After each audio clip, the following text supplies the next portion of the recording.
Y las personas que se reúnen en los edificios, que muchos le llaman el templo de Dios de una forma equivocada. Vamos al templo de Dios el domingo, por el amor de Dios, lee la Biblia. Dios ya no habita en templos humanos. Ya los edificios no son la iglesia somos nosotros. Donde 2 o 3 nos reunamos, ahí está la iglesia de Jesucristo. En esta serie he tratado de demostrar en estas pasadas 2 conferencias de que todas las profecías del Antiguo Testamento, principalmente en Daniel, repito, porque en Daniel encontramos continuamente al ángel diciéndole a Daniel, Daniel, esta visión es para el tiempo del fin, esta profecía es para los últimos tiempos, y cuando oímos que diga los últimos tiempos o los tiempos del fin, no se refiere a los últimos tiempos de nosotros. Esto es muy importante. Una cosa son los últimos tiempos de Israel y otra cosa son los últimos tiempos de la iglesia. Cuando encontramos en el Antiguo Testamento, en los postreros días, en los tiempos finales, en los últimos tiempos, séllalo hasta el tiempo del fin, se refiere al tiempo de la gran tribulación. Porque hasta la gran tribulación, cuando termine Dios de tratar, purgar, emblanquecer, purificar a los israelitas, es cuando entonces nosotros ya nos fuimos 7 años en el arrebatamiento. Jesús ya en cualquier momento viene por nosotros, antes de que este mundo que se encuentra en el abismo, el mundo actual se encuentra en el abismo, en la orillita. Hemos llegado al final a la total depravación, degeneración, confusión a la que el ser humano hubiera podido llegar después de que en el siglo XX y la tecnología y llegamos a la Luna y el Marte y la biometría y las comunicaciones internacionales y las redes sociales, y lo único que hemos hecho hasta ahorita es el ridículo. Nunca la confusión política había sido tan grande como ahora. Nunca con la tecnología que hemos alcanzado y con los descubrimientos científicos que se han hecho desde 1954, que se descubre la molécula del ADN por los doctores Crick y Watson norteamericanos, nunca, jamás habíamos llegado a tanta confusión científica. Ahora ya está cayendo, derribándose la famosa teoría de la evolución. Ya lo que descubrieron en Israel hace 1 o 2 semanas hizo polvo la evolución. El descubrimiento del ADN hizo polvo la evolución. El descubrimiento de la física, la primera y la segunda ley de termodinámicas, hizo polvo la evolución. Una mentira que nos enseñaron durante más de un siglo. Y que se seguía y se sigue todavía enseñando en muchas universidades, que venimos de Chita, que somos el producto accidental de una evolución y que venimos de los animales, cuando la ciencia, la física, la biología, etcétera, etcétera, contradicen científicamente. Vamos a hacer a un lado la Biblia. La misma ciencia contradice que es imposible la evolución cuando descubrieron el ADN. Sin embargo, esto nos enseña que cuando una mentira se repite 100 años, se acaba aceptando como una verdad. Dice el profeta Isaías, detuvieron la verdad. Y como el ser humano carece de iluminación para saber cuál es la verdad, el mundo tenía forzosamente que llegar al punto en donde nos encontramos. Nos encontramos en el abismo, donde las cosas no van a mejorar, las cosas van a ir de mal en peor. En el libro de Daniel, capítulo 12, encontramos la introducción que dice: en aquel tiempo se levantará Miguel. Daniel 12, versículo 1, el gran príncipe que está de parte de los hijos de tu pueblo. Será tiempo de angustia, cual nunca fue desde que hubo gente hasta entonces. Pero en aquel tiempo Ese es en aquel tiempo que se repite otra vez en el versículo 1. ¿Ya lo vieron? Comienza diciendo, en aquel tiempo se va a levantar Miguel, el comandante en jefe de los ángeles de Dios, y habrá un tiempo de angustia, y en aquel tiempo será libertado tu pueblo. ¿De qué tiempo está hablando el ángel al profeta Daniel? Del tiempo de la gran tribulación. Y lo dice claramente, será un tiempo que jamás lo hubo cuando hubo gente hasta entonces. Y estas mismas palabras Jesús las repite en Mateo 24, 21. Porque habrá gran tribulación como nunca el ser humano la ha visto jamás.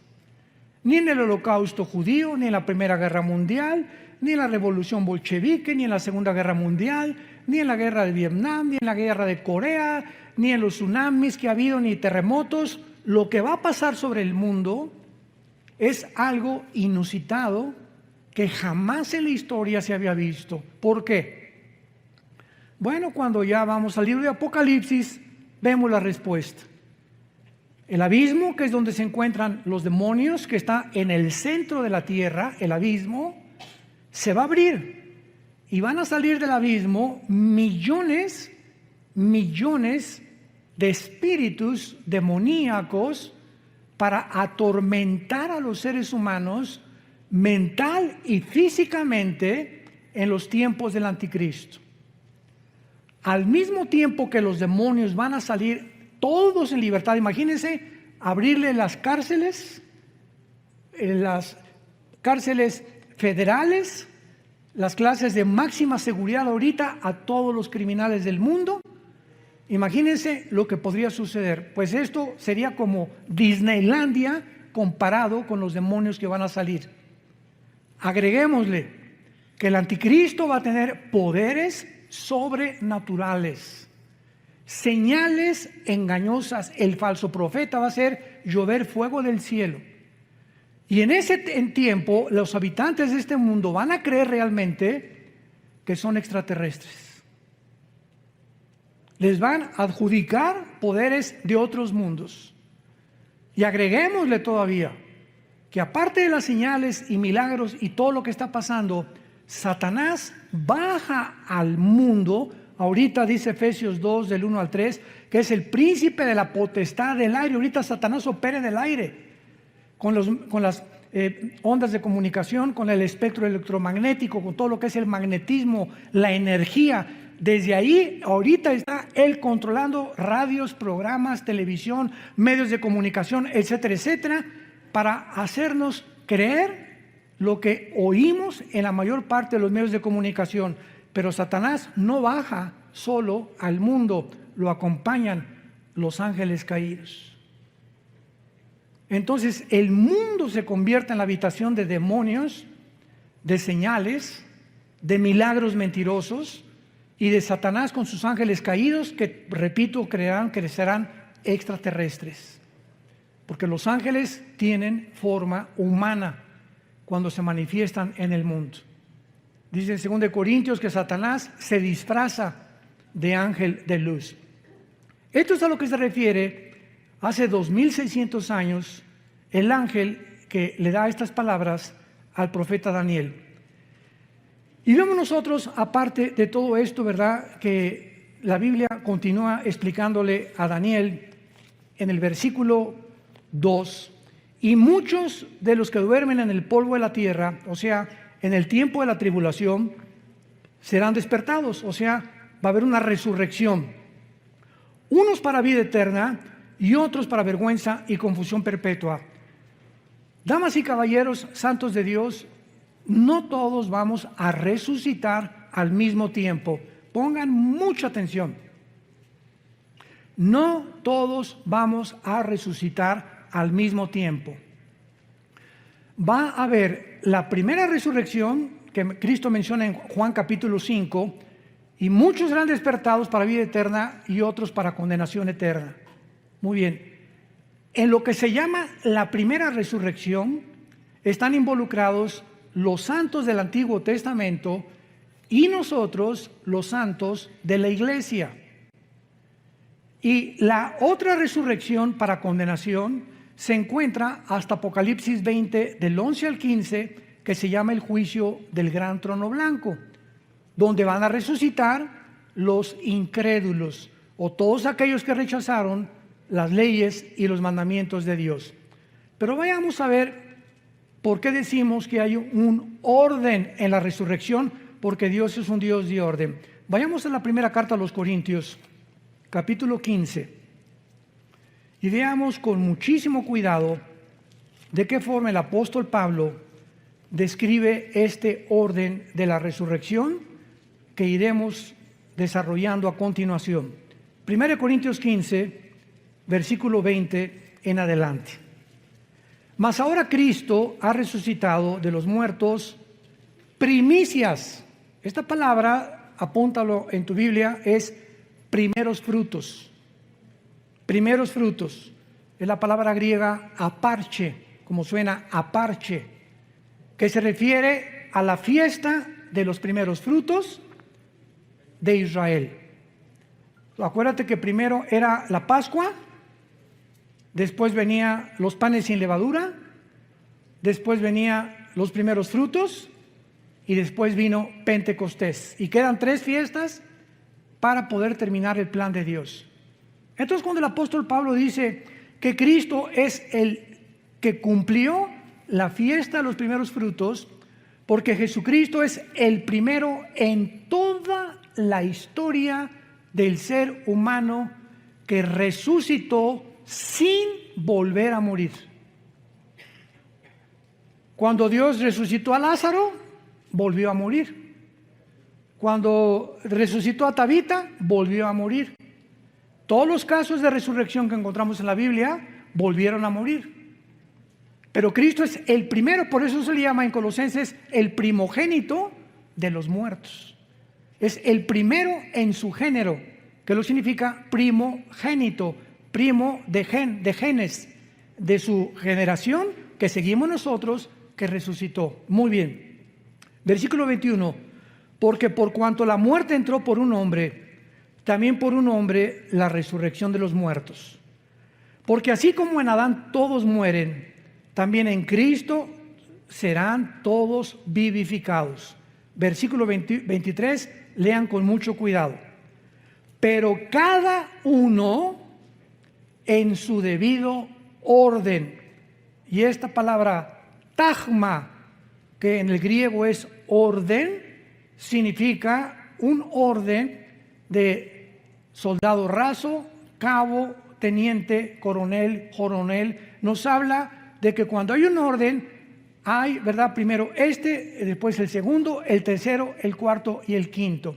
Entonces, la resurrección de los muertos va a seguir un orden establecido por Dios. Cada uno en su debido orden. Cristo, las primicias, fue el primero. ¿Ya lo vieron? Luego, ¿quiénes siguen? Los que son de Cristo. Los santos del Antiguo Testamento no están incluidos en nuestra resurrección. Los que somos de Cristo somos los que fuimos bautizados con el Espíritu Santo en el momento de nuestra conversión. En el momento que recibes a Cristo, eres regenerado, eres nacido de nuevo, eres colocado en el cuerpo de Cristo. 1 Corintios 12:13, a todos se nos dio a vivir, a experimentar el mismo Espíritu y el mismo bautismo, y en ese momento la iglesia es un cuerpo y la cabeza es Jesucristo. Y en la iglesia unos son oreja, otros son mano, 1 Corintios 12, otros son las piernas, otros son los dedos, etcétera, etcétera. La iglesia tiene una manifestación de dones y de talentos de acuerdo a la soberanía de Dios. Y en la iglesia hay apóstoles, ¿verdad? Hubo profetas, pastores, maestros, etcétera, etcétera. Hay diferentes ministerios que reparte Dios, diferentes dones, etcétera, etcétera. Pero todos los que desde Pentecostés hasta nuestros días, cuando venga el rapto, vamos a resucitar. Te repito, de Pentecostés hasta nuestros días, cuando venga el rapto, la iglesia es la primera en resucitar. Vamos también, antes de regresar a Corintios, a ver en Primera de Tesalonicenses esta verdad. Capítulo 4. Primera de Tesalonicenses, capítulo 4. Y dice así, versículo 13. Tampoco queremos, hermanos, que ignoren acerca de los que duermen, o sea, de los que han muerto, para que no se entristezcan como los otros que no tienen esperanza. Pero si creemos que Jesús murió y resucitó, así también traerá con Jesús ¿a quiénes? A los que durmieron en Él, que somos la iglesia. Los santos del Antiguo Testamento no forman parte del cuerpo de Cristo. Y esto ya le explica Pablo en Efesios capítulo 2, que tanto los judíos con el Antiguo Testamento ahora y griegos, ahora no hay judíos, ahorita no hay un pueblo de Dios Israel, ahorita somos todas las personas de todas las naciones que formamos parte, y que cuando recibes a Cristo te conviertes, nos convertimos en hijos de Abraham. Entonces puede venir ahorita un judío y decirme, yo desciendo de Abraham, y le contesto étnica y terrenalmente y genéticamente, porque eres judío, desciendes de Abraham, claro, fueron lo que los fariseos le dijeron a Cristo, somos hijos de Abraham. Pero la verdadera descendencia de Abraham son los que tenemos la semilla. Y todo esto lo explica Gálatas capítulo 3. Cristo es... Good luck, you're my sandalwood. I never give you up. You're more on fire, hot sun. You're my desire. You're my one love. Do you wanna ride, baby? 'Cause I take it real slow. Do you wanna ride, baby? I got some places we could go. Got the backseat bumping, we could back it up. Al Green singing, go and turn it up. Wanna lean back, baby, can we loosen up? 'Cause you got that key, go and start me up. You doing something to me right now. Pocket bottle, water, purple clouds. Or you could put me right now. I wanna know if you could ride, baby. Listen, we could take our time, baby. Or we could really go all night, baby. I can make this really, really easy for you. I just wanna go into the deep end with you. Ariel on the collection is treasure chest.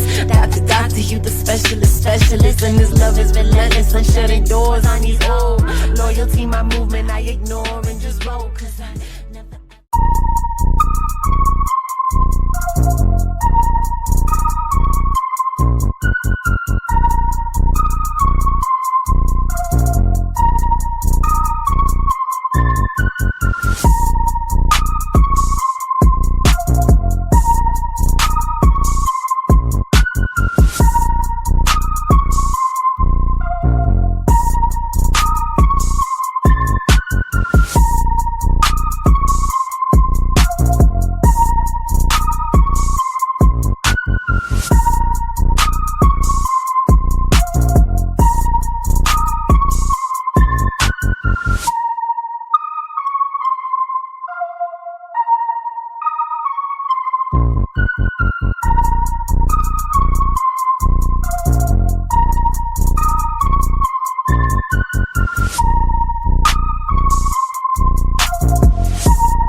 You're my sandala.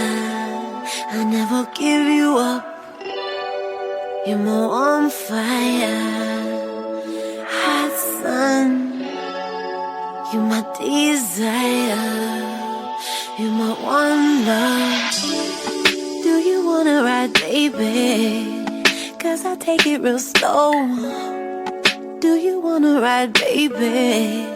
I got some places we could go. Got the backseat bumping, we could back it up. Al Green singing, go and turn it up. Wanna lean back, baby, can we loosen up? 'Cause you got that key, go and start me up. You doing something to me right now. Pocket bottle, water, purple clouds. Or you could pick me right now. I wanna know if you could ride, baby. Listen, we could take our time, baby. Or we could really go all night, baby. I can make this really, really easy for you. I just wanna go into the deep end with you. Ariel on the collection is treasure chest. Doctor, you the specialist. And this love is relentless. I'm shutting doors on these old. Loyalty, my movement, I ignore and just roll. 'Cause I never...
La semilla prometida a Isaac. En Isaac te será llamada descendencia o la esperma. De Isaac vendrá después Jacob, Judá, Salomón, David, y ahí viene toda la descendencia.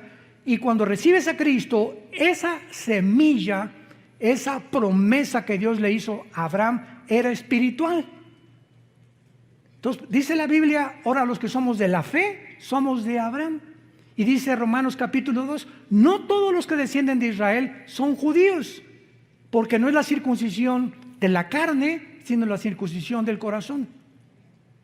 Tú a lo mejor no eres circuncidado, porque era el pacto, era una señal del pacto de Israel, pero si tienes a Cristo, formas parte del pueblo de Dios. Y a lo mejor si eres circuncidado y eres judío, aunque estés circuncidado, no eres parte del pueblo de Dios, porque no tienes a Yeshua Mashiach, a Jesús el Mesías en tu corazón. ¿Me van siguiendo? Esto es importantísimo. Entonces por eso es ridículo, ¿verdad?, que haya cristianos que se ponen la kipá. Y a una iglesia mesiánica ahora, ¿verdad? Gracias a Dios que hay judíos que se están convirtiendo. Pero eso que nosotros queramos hacernos judíos y ya lo somos. Ya lo somos. ¿Por qué? Por la semilla de Abraham, porque tenemos a Cristo. No tenemos que adoptar lo que ellos hicieron. Ellos tienen el judaísmo. Esto es importantísimo para la iglesia, porque hay un movimiento tremendo, ¿verdad?, de cristianos que se quieren hacer judíos. ¿Para qué? Estás mejor así de tlaxcalteca. No niegues tus raíces. Muy bien. Entonces vemos nosotros que en Daniel 12, versículo 2, dice la Biblia que los judíos, desde Adán hasta Pentecostés, que nació la iglesia, hasta Hechos capítulo 2, la iglesia nació. cuando el Espíritu Santo bajó en Pentecostés y formó la iglesia, el cuerpo de Cristo, que se llama un nuevo hombre. Y dice la Biblia en 2 Corintios 5, el que está en Cristo, nueva. O sea, esta nueva creación no existía. Cuando Dios descansó en Génesis capítulo 2, el séptimo día, ¿qué significa? ¿Que Dios se acostó en una hamaca? No, que Dios dejó ya de crear nada nuevo. Todo conforme a su semilla, ardillas, hipopótamos, ballenas, todo, ¿verdad? Todo ya lo dejó Dios como lo había hecho. No volvió a crear nada. Pero cuando llega el momento de la iglesia, Dios hace una nueva creación, que somos nosotros.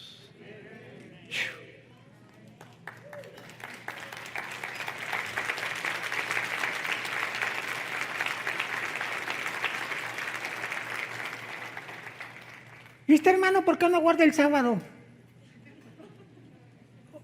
¿De qué estás hablando? ¿Por qué no guardan el sábado? ¿De veras? ¿Tú nada más guardas el sábado? Yo el sábado, domingo, lunes, martes, miércoles, jueves, viernes. Yo guardo 7 días a la semana. Porque el sábado fue dado a Israel. Ahora en la iglesia se nos da el primer día, que es el domingo. El primer día de la semana Cristo resucitó. El primer día de la semana vino el Espíritu Santo. Y los apóstoles comenzaron a reunirse ya no el sábado, sino el domingo, para que viéramos la diferencia de las dos entidades. Una es Israel, otra es la iglesia. No las confundamos. Ahora, Israel era la esposa de Dios y se divorció. Dios está divorciado ahorita de Israel. Nosotros somos la novia de su hijo. 2 Corintios 11, del 1 al 3. Desposados como una virgen pura. Alguien me preguntó, ¿qué acaso tiene Dios 2 esposas? Le dije, por favor, entiende la Biblia. Dios ha hecho a un lado a Israel y va a regresar. Romanos 9, 10 y 11, va a regresar en la tribulación a purificarlos, purgarlos, y los que crean en la tribulación en Jesús pasarán al milenio junto con la iglesia nosotros. Pero ahorita Dios está divorciado. ¿Dónde dice eso? Vayamos al libro de Isaías.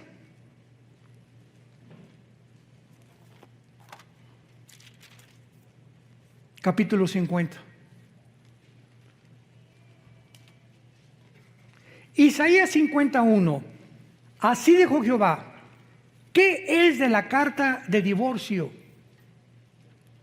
La palabra que se escribió es repudio en el hebreo, y en el griego es shorim, que significa separación o divorcio.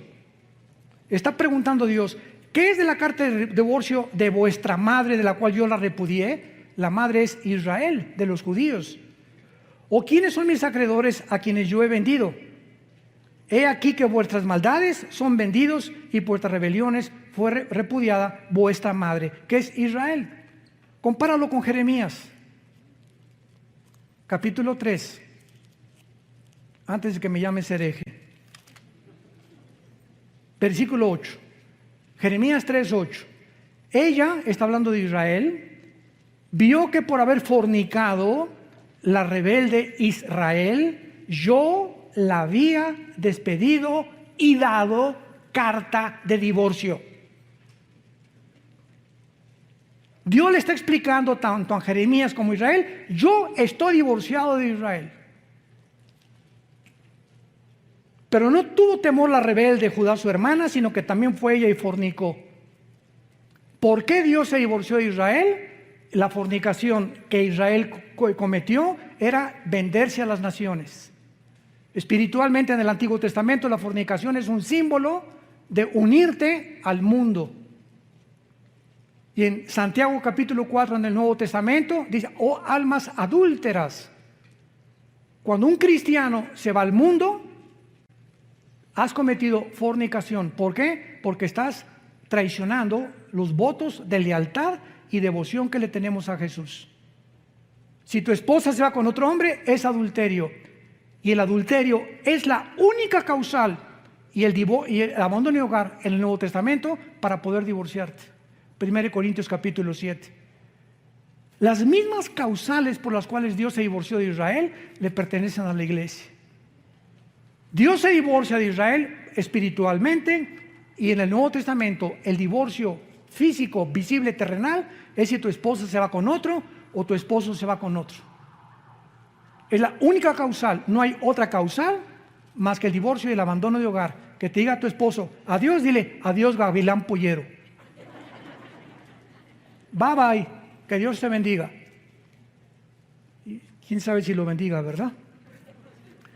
Bueno, entonces, esto es importante, ¿verdad? El Dios del Antiguo Testamento está divorciado, y ahora nosotros, la iglesia, que somos un nuevo cuerpo, somos una novia de su Hijo Jesucristo. Qué grande demostración que la iglesia e Israel son dos entidades completamente diferentes.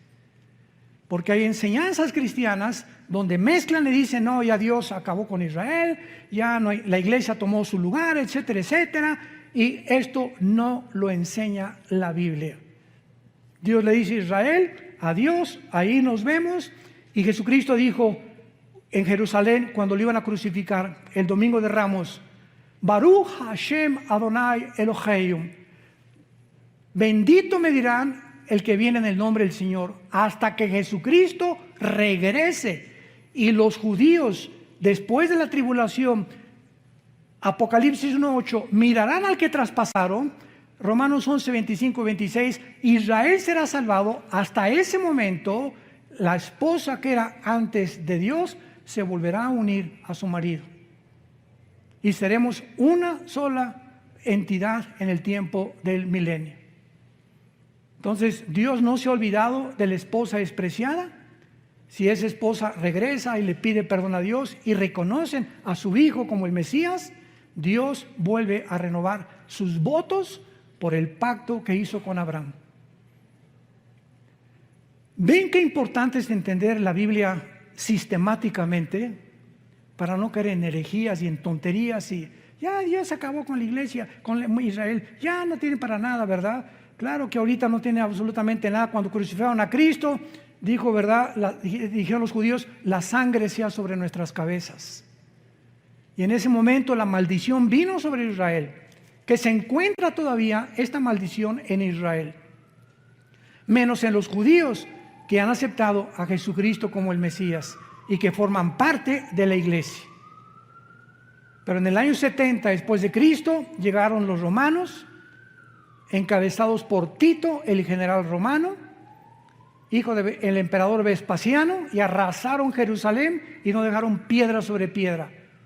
Y desde el año 70 hasta 1948, Israel no tenía templo, no tenía nación, no tenía absolutamente nada. Regresaron en el 48 para despertar, para resucitar nacionalmente, porque la Biblia habla de dos regresos de Israel. Ya regresaron nacionalmente, regresarán espiritualmente en la gran tribulación. Entonces no es hasta que se conviertan. Ezequiel 37, la visión de los huesos secos, ¿se acuerdan? Que Ezequiel le dio es una visión de los huesos, que es Israel, y lo dice, los huesos son mi casa. Y ahorita se están juntando los tendones con los huesos hasta que se forma el cuerpo, que es Israel, cuando Jesucristo regrese junto con nosotros para reinar con ellos en el milenio. Regresamos a 1 Corintios.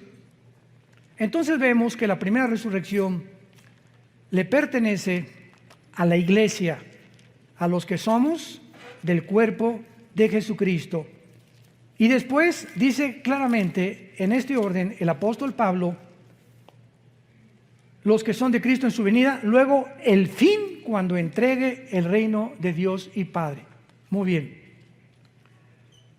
La resurrección, viene Cristo mañana, supongamos, o la semana que entra.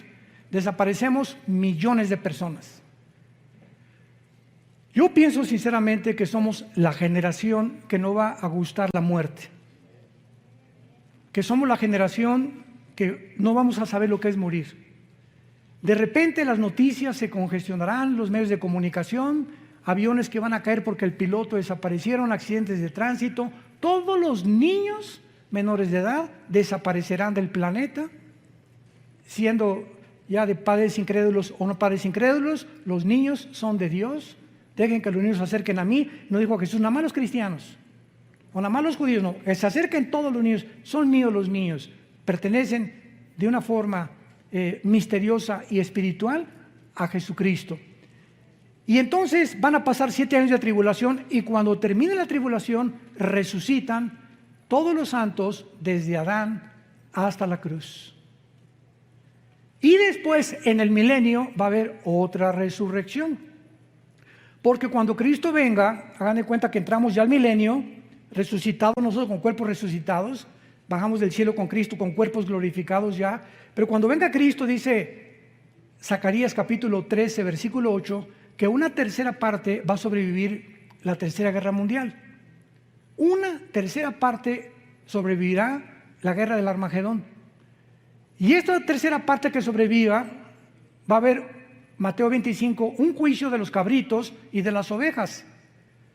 Y Dios va a juzgar a los cabritos y a las ovejas.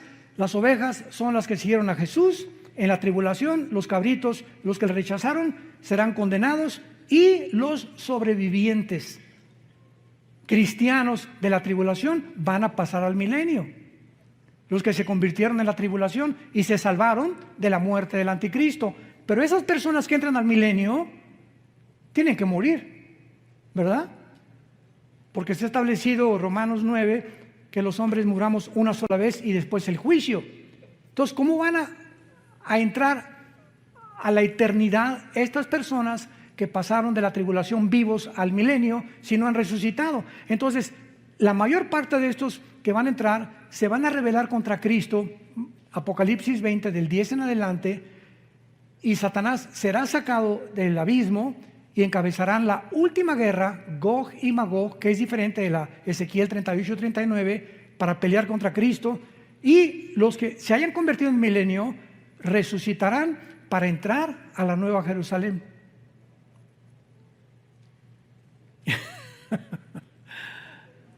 Qué maravillosa es la Biblia, ¿verdad? ¿No se han empachado?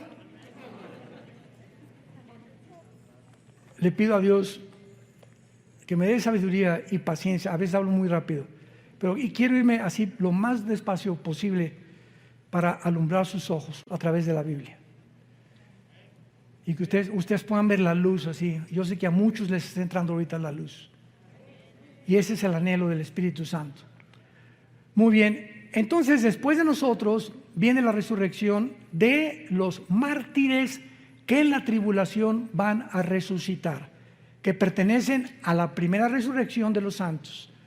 Vamos a ver, la primera resurrección es el rapto, los santos del Antiguo Testamento y los que mueran como mártires en la tribulación. Vayamos a Apocalipsis 7 y veamos los millones de personas que en la tribulación se van a convertir, y el apóstol Juan los ve en el cielo resucitados.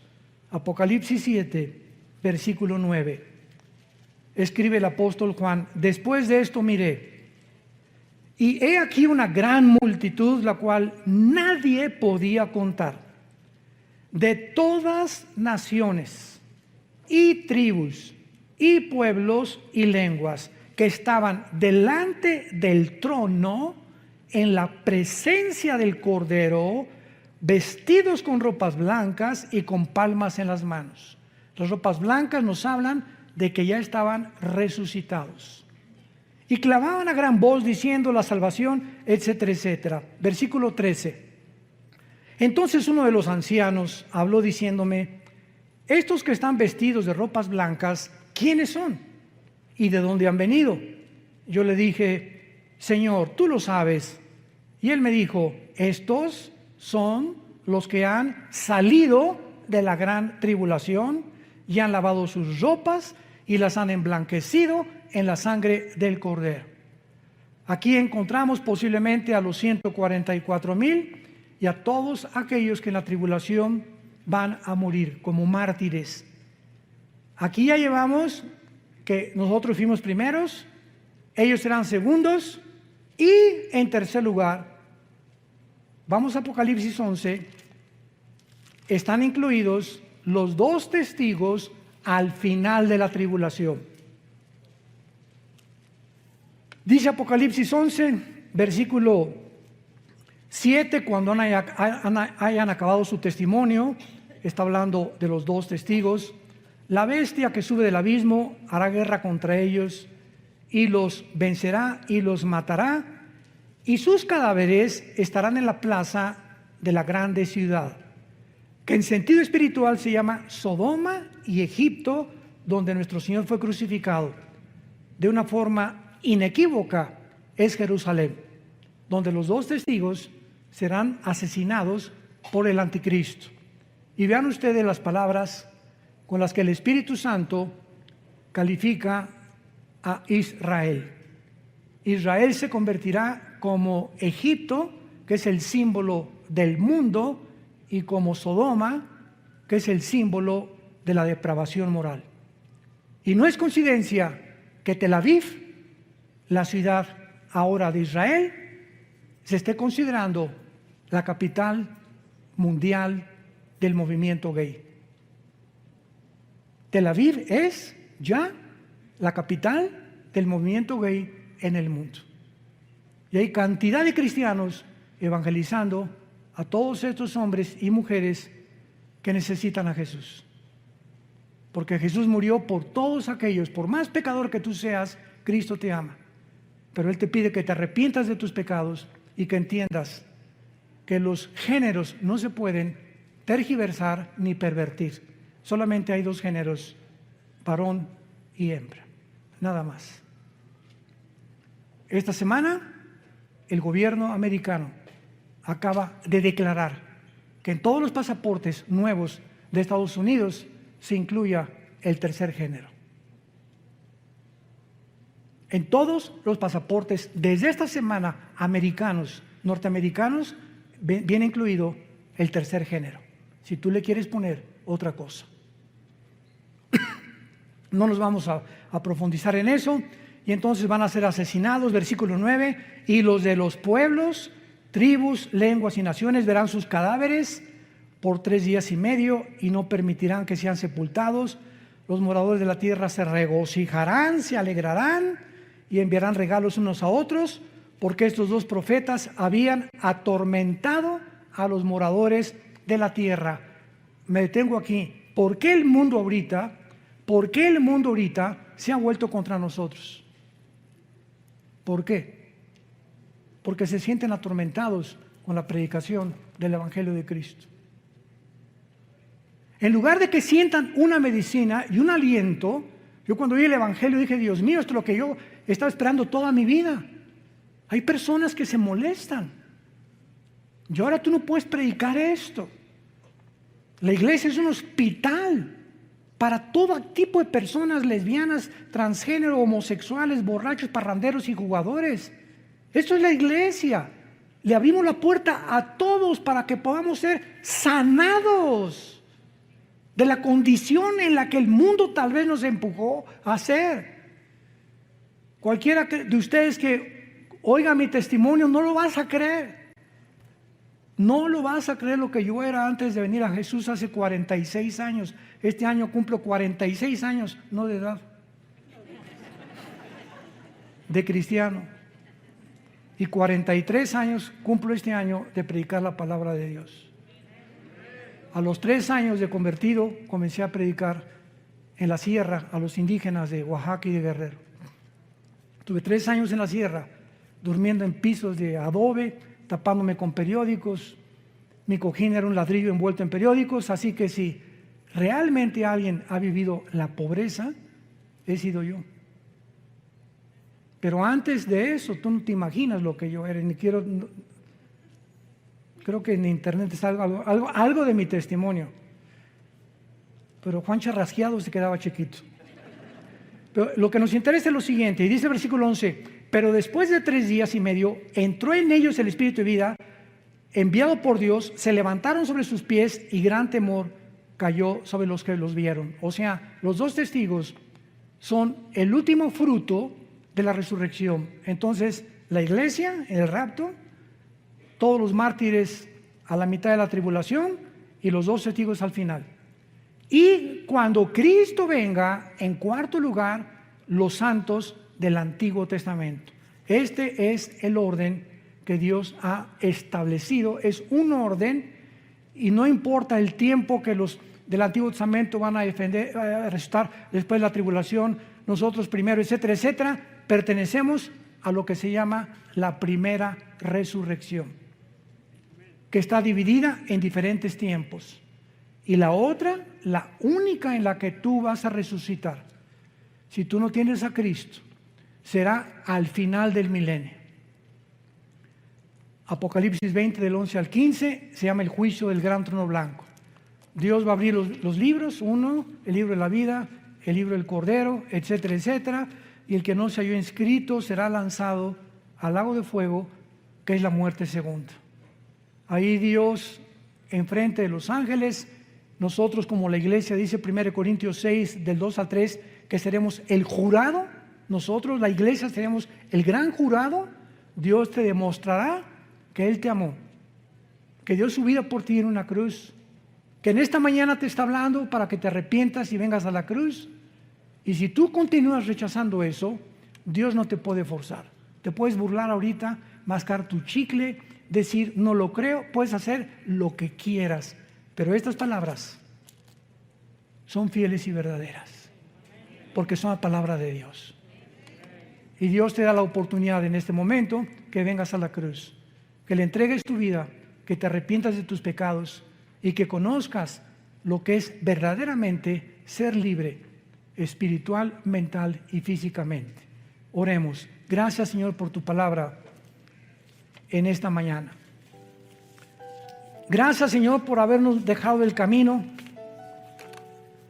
porque tu palabra dice, no hay en ellas nada perverso, en ellas, todas ellas son rectas al que entiende y razonables a los que han alcanzado la sabiduría. La ley de Jehová, los mandamientos que Dios nos da, son perfectos, porque convierten el alma. El testimonio de Jehová es fiel, hace sabio al sencillo. El temor de Jehová permanece para siempre. Todo lo que Dios nos dice es deseable, más que el oro y más que el oro afinado, y dulce más que la miel que destila el panal. Te damos gracias, Señor Jesús, por haber dado tu vida en esa cruz, por haberte levantado de los muertos para decirnos que nosotros seguimos detrás de ti.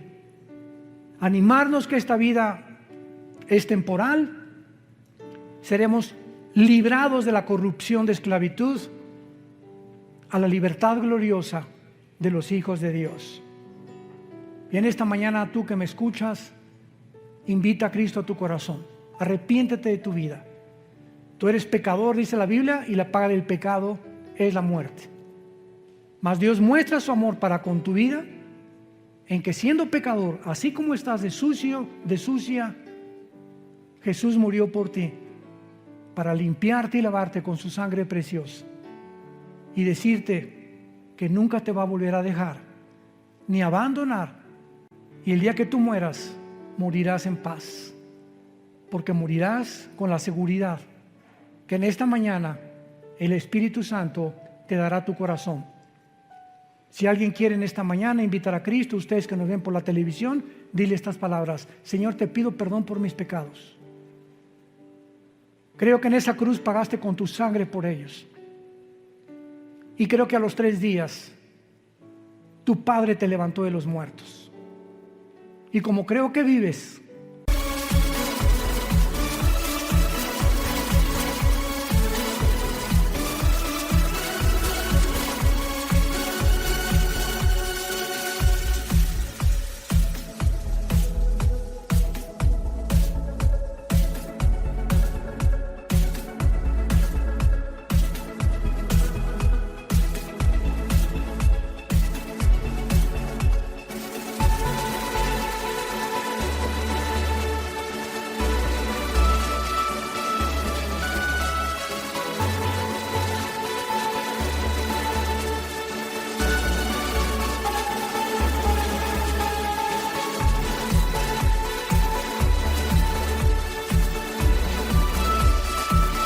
te pido en este instante que entres a mi corazón como mi Señor y mi Salvador. Señor Jesús, gracias por tan grande amor y por darme la vida eterna y la absoluta seguridad y certeza que cuando yo muera, moriré en paz, porque sé que me estarás esperando para gozarme la otra vida, que mi fe no fue en balde y que tus promesas fueron fieles y verdaderas. En el nombre de Jesús. Amén. Gracias a Dios por la palabra de Dios. Gracias a Dios por la Biblia. Gracias, Padre, por este libro maravilloso que nos has dejado.